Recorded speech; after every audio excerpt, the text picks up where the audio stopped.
का बताया था कि 2 रकात फर्ज और 4 रकात फर्ज नमाज कैसे पढ़ी जाती है।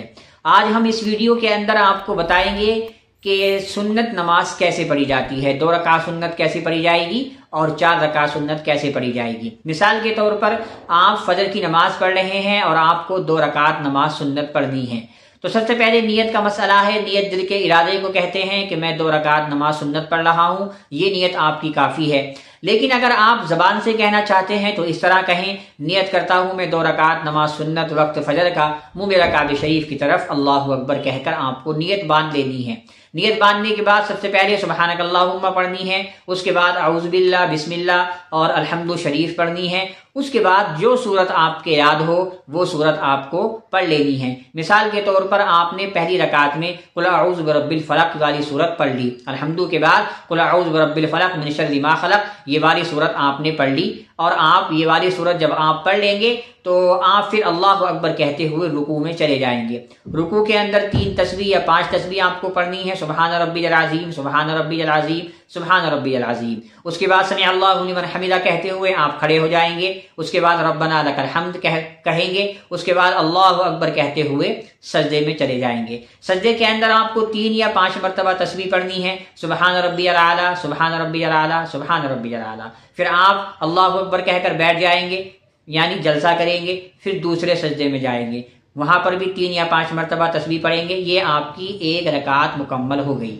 अब आपको दूसरी रकात के लिए खड़ा होना है। अल्लाहु अकबर कहते हुए आप दूसरी रकात के लिए खड़े हो जाएंगे। अब यहाँ पर आपको समझना यह है कि अब यहाँ पर आपको खड़े होने के बाद सना यानी सुबहानक अल्लाहुम्मा नहीं पढ़नी। सुबहानक अल्लाहुम्मा सिर्फ फर्ज नमाज हो, नफिल नमाज हो, सुन्नत हो, वितर हो, तहज्जुद हो, कोई सी भी नमाज हो, सुबहानक अल्लाहुम्मा सिर्फ पहली रकात में पढ़ी जाती है, दूसरी, तीसरी, चौथी रकात में नहीं पढ़ी जाती। अब आप दूसरी रकात के लिए खड़े हुए तो बिस्मिल्लाह पढ़ेंगे, उसके बाद अल्हम्दु शरीफ कोई सूरत। पहली रकात में आपने कुल औज़ु बिरब्बिल फलक पढ़ी थी, उसके बाद आप दूसरी रकात में कुल औज़ु बिरब्बिन नास पढ़ लें। ये पढ़ने के बाद अल्लाहु अकबर कहते हुए रुकू में चले जाएं। रुकू की तस्बीह समी अल्लाहु लिमन हमिदा कहकर खड़े हो जाएं। रब्बना लकल हम्द पहला सजदा करें, दूसरा सजदा करें, फिर अत्तहियात में बैठ जाएं। अत्तहियात में आपको पूरी अत्तहियात पढ़नी है, दरूद शरीफ पढ़नी है, सलाम फेर देना है अल्लाहुम्मा इन्नी ज़लमतु नफ्सी पढ़कर। ये आपकी 2 रकात मुकम्मल हो गई। लेकिन आप 4 रकात नमाज पढ़ रहे हैं, मिसाल के तौर पर 4 रकात नमाज सुन्नत ज़ोहर की पढ़ रहे हैं,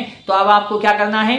अब आपको 2 रकात, चूंकि यही तरीका जो मैंने बताया यही था, अत्तहियात जैसे आप पढ़ेंगे, अत्तहियात पढ़ने के बाद आप तीसरी रकात के लिए खड़े हो जाएंगे।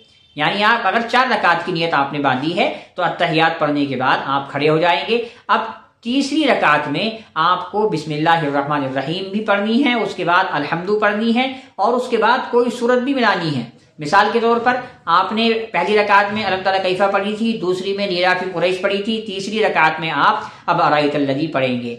फर्जों की तीसरी और चौथी रकात में सिर्फ सूरे फातिहा यानी अल्हम्दु पढ़ी जाती है, लेकिन सुन्नतों के अंदर आप अल्हम्दु भी पढ़ेंगे और उसके साथ में सूरत भी मिलाएंगे।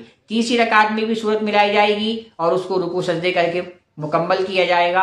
फिर चौथी रकात के लिए खड़े होंगे तो वहां पर भी आप अल्हम्दु भी पढ़ेंगे और उसके बाद में कोई सूरत भी मिलाएंगे। तो पता ये चला कि अगर 4 रकात नमाज सुन्नत आप पढ़ रहे हैं तो चारों रकात के अंदर अल्हम्दु भी पढ़नी है और अल्हम्दु के बाद में सूरत भी मिलानी है। और अगर फर्ज पढ़ रहे हैं तो 2 रकात में अल्हम्दु और सूरत 2 रकात में अल्हम्दु और सूरत पढ़नी है और आखिर की तीसरी और चौथी रकात में सिर्फ अल्हम्दु पढ़ना है। उम्मीद है कि आप सुन्नत नमाज का तरीका अच्छे से समझ गए होंगे। अस्सलामु अलैकुम वरहमतुल्लाहि वबरकातुहू।